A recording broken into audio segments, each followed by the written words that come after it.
It will happen to 50% of everyone we know. Divorce. It can be crushing, it can be devastating, and in some instances, it can be liberating. But Dr. Nick joins us this morning with more. It's not just the couple going through the divorce, it's everyone around them, right? Everyone. Extended families, co-workers, children, it is, and you deal with it a lot, which is why we decided to bring this topic up. I do. I deal a lot with couples going through it. I deal a lot with couples who are struggling and discerning whether they can stay. I deal a lot with people who are going through it and just trying to help them understand the most important thing about divorce is your entire world is shattered. The whole world is shattered. Everything around you has now died. That's and it's tragic. It's a brutal form of betrayal, especially when it's unexpected.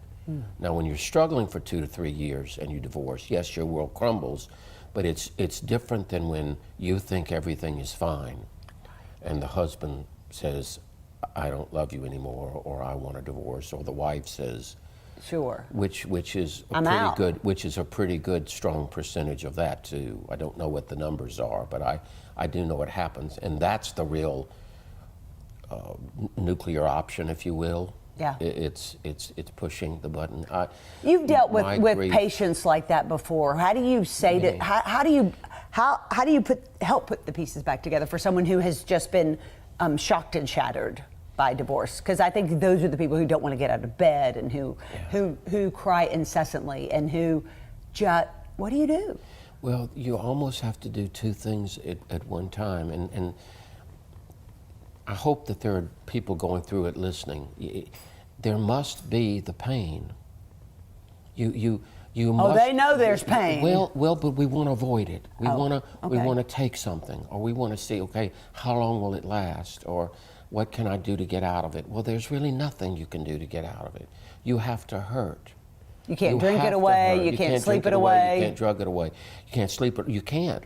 I'm not anti-medication for people who can't stop crying. I mean, it might need a little help with cutting it, but there must be the pain.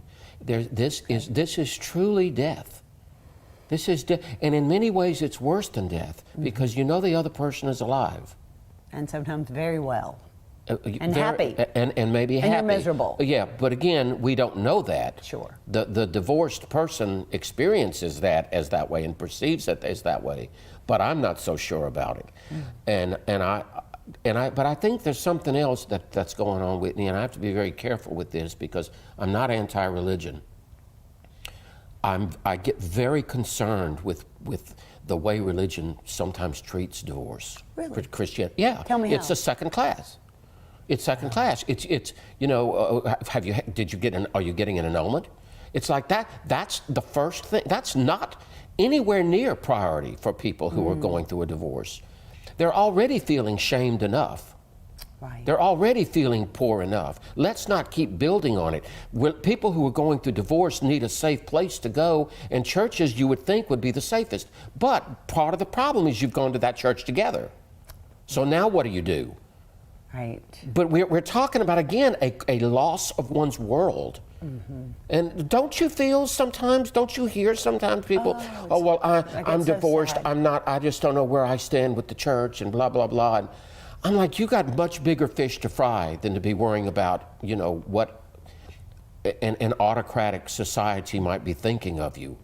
Because there are a lot of couples in those pews that beat each other all the time, and I don't think that that's very loving. Right. And pardon me, I'm not, again, I know this world. Right. I really hurt for people. You know people who've gone through it. Oh. All we can do is say, you're going to hurt. But here's the other side of it real quick. I was saying that it's almost contradictory. In the midst of the world shattering, what you have to do is rebuild a world. You have to start over. That's the hard part. That's the hard part. You got to go buy the plant and water it and say it will live. You got to maybe redo whatever you can with whatever limited resources you have. And I think, again, I don't want to knock attorneys either. This is not my style. You want a civil divorce. You don't want it to be a war And it And usually too is often a war. it is a war.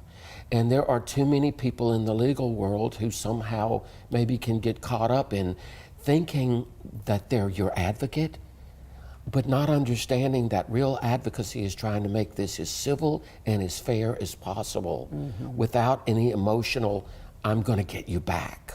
Right. And that comes from pain. That's hard. Which is what we've talked about. Of course it does. Sometimes it's not really that, I mean, they're hurt and they're angry, but they're in pain and they want you to feel that pain, right? Yes, revenge is such a strong emotion when there's that kind of divorce or a third party or whatever. I saw recently where people are really trying to get divorcing or divorced couples to come together for the welfare of the children, that we know the scars and the pain that it does with children. You know, you could go back generations and look to people, and it was devastating for them. Yes. And can people look in the best interest of the children to try to be more civil? Or I think they not only see can. it? I think they not only can, but I think that there's a moral obligation to do that. See, that's where divorce, especially if there's children involved, we have to move beyond our sense of betrayal and revenge to think about what's in the best welfare of the children. You know, to constantly berate the former wife or the former husband in front of the children. Right. That's their mother. And then, that's their father. And then they internalize it And because they will that's part of internalize them. it, and then you can lead to parenting alienation, which gets us in a whole nother horrible bag of worms, because I can't stand that. Again,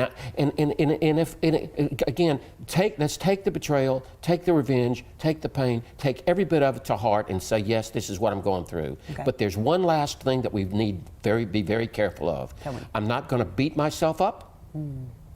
Blame. And blame myself as an idiot. How did I not know? Right? Or The self-hatred.